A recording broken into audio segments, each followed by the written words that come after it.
आए हैं सो जाएंगे भाई राजा रंग फकीर।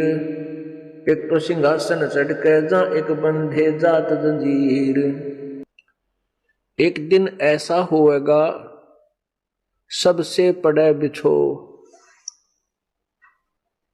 एक दिन ऐसा होएगा सबसे पड़े बिछो। और राजा राणा राव रंक भाई सावधान क्यों ना हो।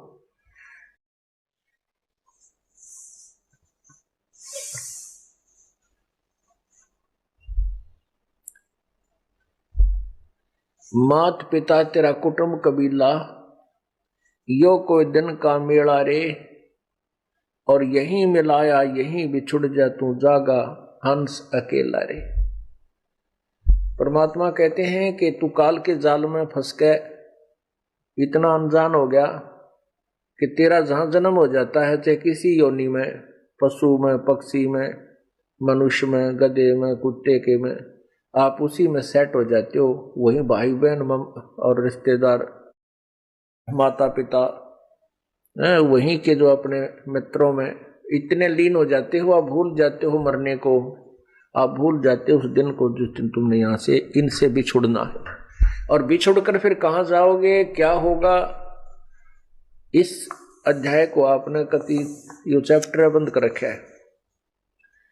उस चैप्टर को खोलने के लिए, याद दिलाने के लिए परमात्मा स्वयं आते हैं या अपने कोई दास को भेजते हैं, ताकि अनजान आत्माएं अपने आप को पहचाने, तुम कौन हो, कहां से आए थे, कहां जाना है और यहां क्या कर रहे हो।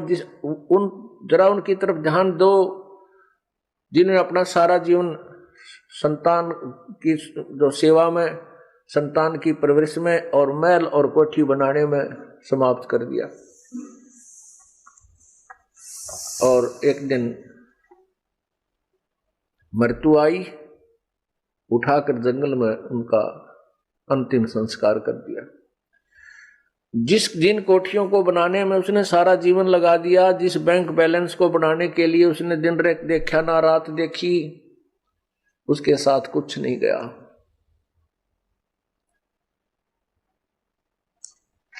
तो क्या था ये, इसको याद दिलाते परमात्मा कि तुम्हारे को काल ने यहां इतना मूर्ख बना दिया कि आप मनुष्य जीवन के मूल उद्देश्य को ही भूल चुके हो। उसको याद दिलाने के लिए कहते हैं, मात पिता तेरा कुटुंब कबीला यो कोई दिन का मेला रे। ये कुछ दिन का मेला है और यहीं मिलाया यहीं बिछुड़ जाएगा और जागा हंस अकेला रे। परमात्मा कहते हैं, हिड़की दे दे रोएगी सुरतान जब तू चलेगी अकेली। पूरे बड़े परिवार ने छोड़ के एक व्यक्ति मृत्यु को प्राप्त होने लगता है, उसको फिर ये होता है, कुछ तो जो अनजान होते हैं उनको ये हो जाता है मेरे बेटियों का क्या होगा, मेरी बेटियों का क्या होगा, वो कहीं ऐसा ना हो जाए। वो तो फिर यहीं उलझ पुलझ के फिर दोबारा वहीं जन्म हो जाता है किसी पशु पक्षी के रूप में। यदि मनुष्य का संस्कार शेष है तो वो फिर वहीं क्यों नहीं क्या के जन्म ले लेता, पुत्र या पुत्री के रूप में, और यहीं काल के जाल में, इस कोल्लू में सदा जुड़ा रहता है। परमात्मा हमें याद दिलाते हैं कि जब तू यहां से जाएगा, कहां जाएगा कभी नहीं सोचा।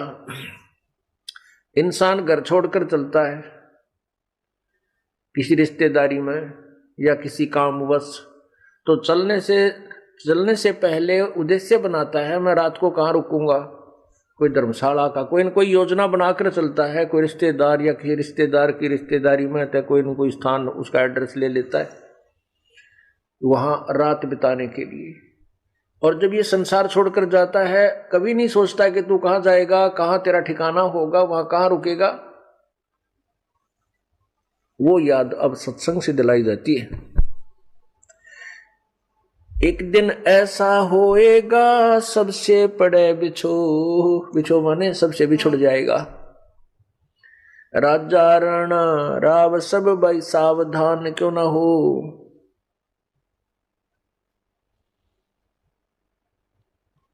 उज्जड़ खेड़े ठीकरी ये गड़गड़ गए कुमार, रावण सरीखे चले गए वो लंका के सरदार। रावण कहते हैं सर्व सौम्य की लंका होती रावण से रणधीरम, एक पलक में राज विराजी वजम के पड़े जंजीरम।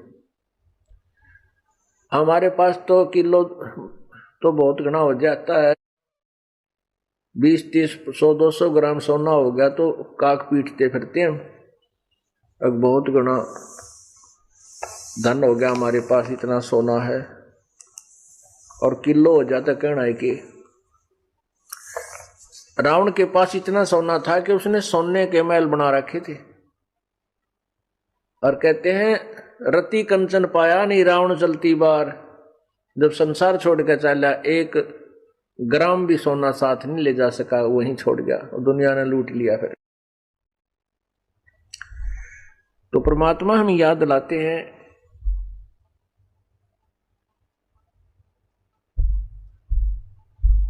ये बड़े बड़े महल बना रखे हैं और फिर ये उज्जड़ हुए पड़े हुए खेड़े बोल रहे हैं, जिनको खेड़े कहते हैं। तो वहां देखो कितने सामान पड़ा होता है, किसी के मटके फूटे पड़े हैं, कोई छोटी छोटी ईंट निकलती हैं, जैसी भी जिस समय की सभ्यता है उस प्रकार के वहां सारे बर्तन मिल जाते हैं। परमात्मा कहते हैं उज्जड़ खेड़े ठीकरी ये ठेकरी गड़गड़ गए कुमार, रावण सरीखे चले गए वो लंका के सरदार। अब यहाँ एक बात समस्या आती है कि मन में यह आता है जाना तो है ही, सभी ने मरना है, इसमें मरना तो है ही, लेकिन मरने में जाने में बहुत अंतर है। एक तो भक्तिहीन प्राणी भुगत कर मरे और बुरा हाल हो जाए उसका कि तो बिरानवा टीवरी है, और फिर यम के दूत उसको पकड़ कर ले जाएंगे, यम के दूत पकड़ कर ले जाएंगे जैसे अपराधी को ले जाते हैं। और एक भक्ति युक्त प्राणी भाई इज्जत ले जाया जाएगा। आए हैं सो जाएंगे भाई राजा रंग फकीर, एक तो सिंहासन चढ़ के जा एक बंधे जात जंजीर। कितना अंतर हो गया। एक तो इज्जत के साथ ले जाए जाएंगे विमान में बैठा कर, और जो भक्ति नहीं करते उनको यम के दूत जंजीरों से बांध कर ले जाएंगे। जिसने कभी परमात्मा को याद ना किया हो उस प्राणी की मृत्यु देखना, कभी वो मरता हो जब भुगत का मरा करे ना, उसका जी निकला, घर वाले भी दुआ करें भगवान ठाए दे इसने, और मरते समय टट्टी और पेशाब अंदर ही निकल जाते हैं भयभीत होकर के। क्योंकि ये हमारी एक ऐसी वृत्ति बनी हुई है, ऐसा स्वभाव बना हुआ है कि हम किसी किराए के मकान पर रहते हो ना, और उसको भी मकान मालिक कहे भी खाली कर दे, हम उसको भी खाली करना नहीं चाहते। उसको भी खाली करने में हम बहुत दिक्कत महसूस करते हैं, और अपने मकान से कोई कहे खाली कर दे तो मतलब है कौन ही, लेकिन अपना मकान है ही नहीं, वो मकान फिर खाली करना होगा क्योंकि मृत्यु होगी। इसी प्रकार इस शरीर में हम रह रहे हैं, एक सराय है चलती फिरती, एक कोठड़ी है।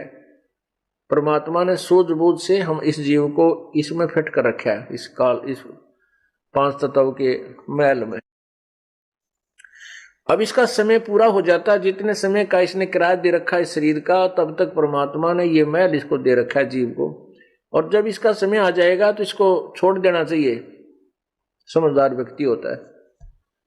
लेकिन जिसको ज्ञान नहीं, जो स्वार्थी और लोभी रहा सारी उम्र, तो वो इस शरीर को छोड़ना नहीं चाहता, मेरा शरीर है मेरा शरीर है।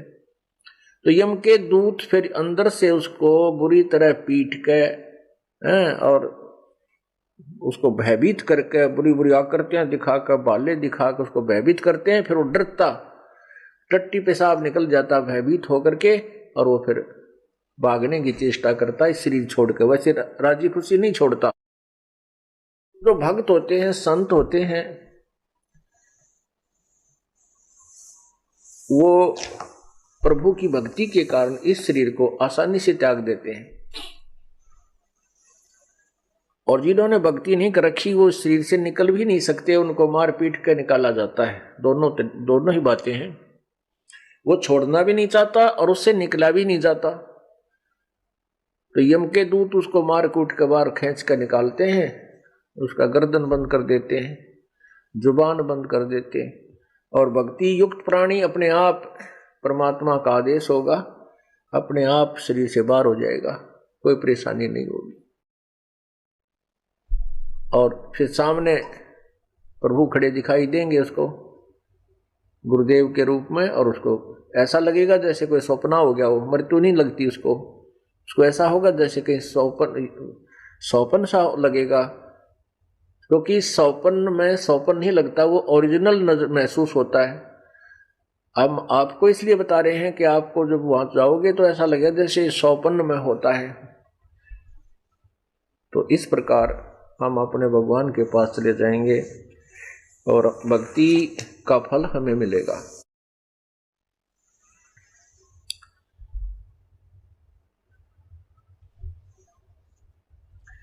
कबीरा कहाँ गर्बियो ये ऊंचा देख आवास, काल पड़े भूमि लेटना तेरे ऊपर जम घास।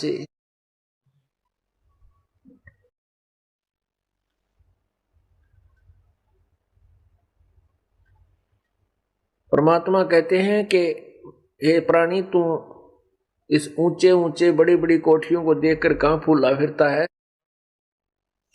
तेरी मृत्यु के उपरांत तुझे जंगल में ले जाकर के सवा कर दिया जाएगा, फूक दिया जाएगा, और तेरी उस राख के ऊपर, तेरे शरीर की राख के ऊपर घास जमेगा, और फिर उसके ऊपर के डांगर अंडा करेंगे, पशु फिरा करेंगे तेरे शरीर के ऊपर के।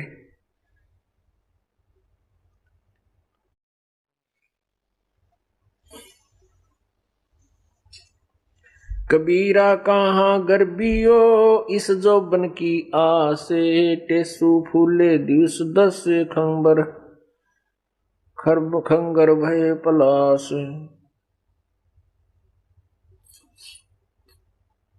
कबीरा कहाँ गर्बियो ये देही देख सुरंगे, बिछड़बो मिलसी नहीं जो कैचुली भोजंग। कहती सुंदर शरीर ने देखकर कहाँ फूला फिर रहा है, एक बार ये छूट गया, मृत्यु होगी तो दोबारा नहीं इसमें प्रवेश हो पाएगा। जैसे सर्प कांचली छोड़ जाता है, ऐसे तो इस शरीर को त्याग कर चले जाएगा, इसमें पुनः प्रवेश नहीं कर पाएगा।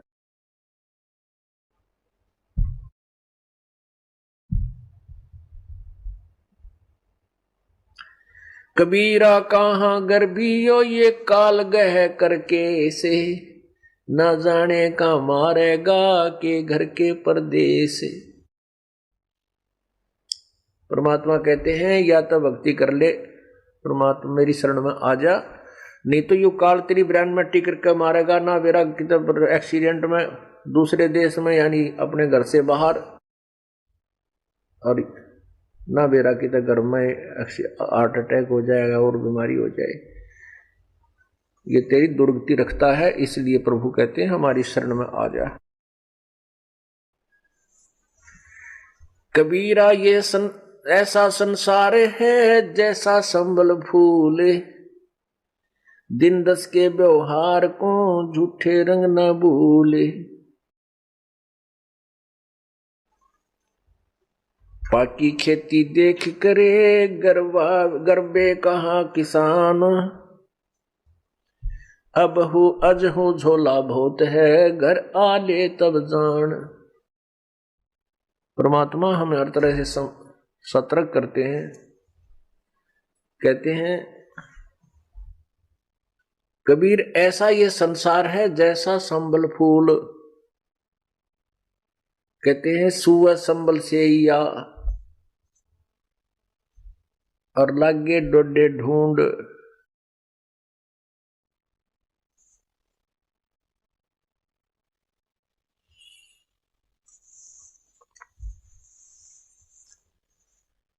जिस अपने परिवार को संपत्ति को हम अपना मान करके इसके ऊपर आसक्त हो चुके हैं। परमात्मा हमें याद दिलाते हैं कि ये तेरा नहीं है। और हमारी क्या टेंडेंसी है, हमारा क्या स्वभाव है इस प्राणी का। जन्म होता है, फिर बालक होते हैं,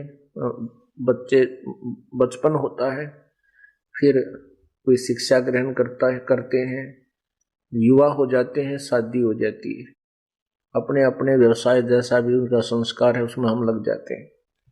फिर हमारे फिर क्या सोच होती है कि भगवान हमें संतान दे, संतान होगी तो इनकी परवरिश करें और इनको पाल पोस करके अच्छे इनकी जो ना व्यवस्था करवा दें, और फिर भगवान इनका ब्याह कर दे, इनकी शादी हो जा, और शादी हो जाए फिर इनके बच्चे हो जाएं, और फिर हम बेशक मर जाएं।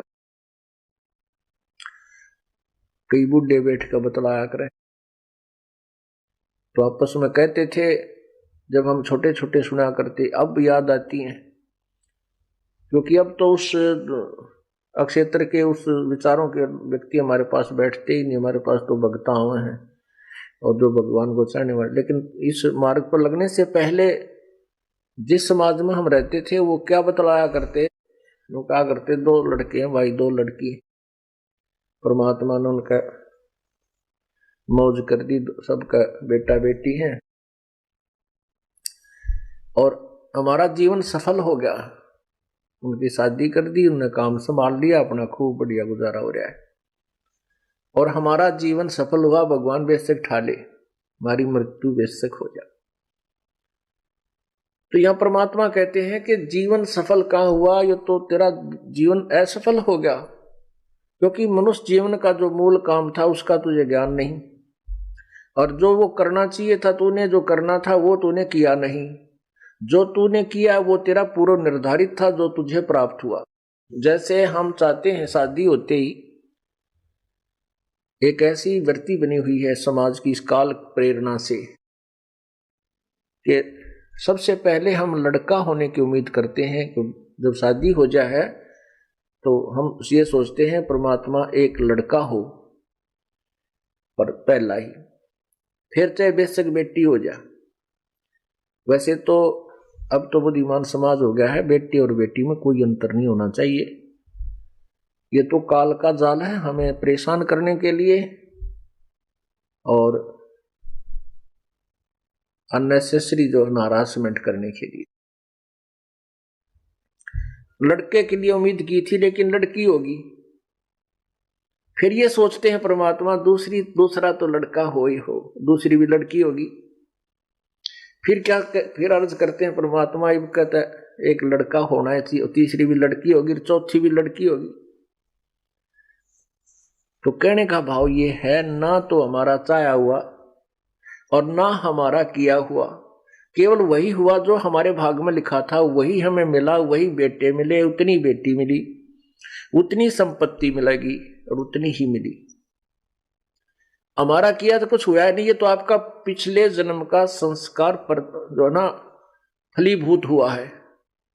अब तूने इस जन्म में जो करना चाहिए था, जो तुझे अगले जन्म में मिला, वो शुरुआत भी ना की और फिर कहता है मेरा जीवन सफल हो गया। तूने तो जीवन बर्बाद कर दिया, असफल कर दिया। नालायक, जो करना था वो छेड़ा भी को नहीं, शुरुआत भी नहीं की उसकी।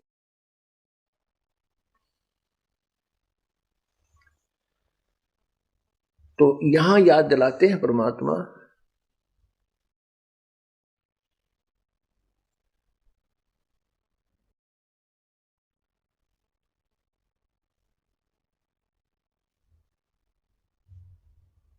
जैसे एक संभल का वृक्ष होता है, संभल, उस संभल के वृक्ष के फल बहुत ही अच्छे होते हैं, फूल भी बढ़िया होते हैं। देखने में तो वो फल इतने अच्छे होते हैं कि बहुत ही स्वादिष्ट होंगे, इनमें बहुत खाद्य पदार्थ पाओगा। उसको जो फोड़ के देखे तो उसमें कपास होती है, रुई होती है, जैसे आंख के डोडा में होती है।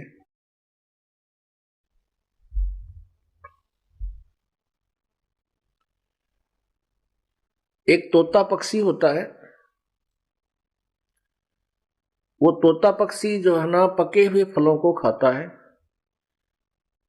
और जब वो संभल का वृक्ष बड़ा होता है तो उसको तोता उस पे आस रखता है कि ये वृक्ष बड़ा होगा, इसका फल लगेंगे। 10-12 वर्ष में वो संभल का वृक्ष बड़ा हुआ, फल लगने लगे। जब फल लगने लगे तो तोते ने सोचा फल पक गया, इसको खा ले तू। संभल के फल को खाने के उद्देश्य से, पके हुए फल को खाने के उद्देश्य से तोते ने चोंच मारी आछी दबा के, और वो चोंच मारते ही रुई उसके मुंह में फंस गई चोंच में।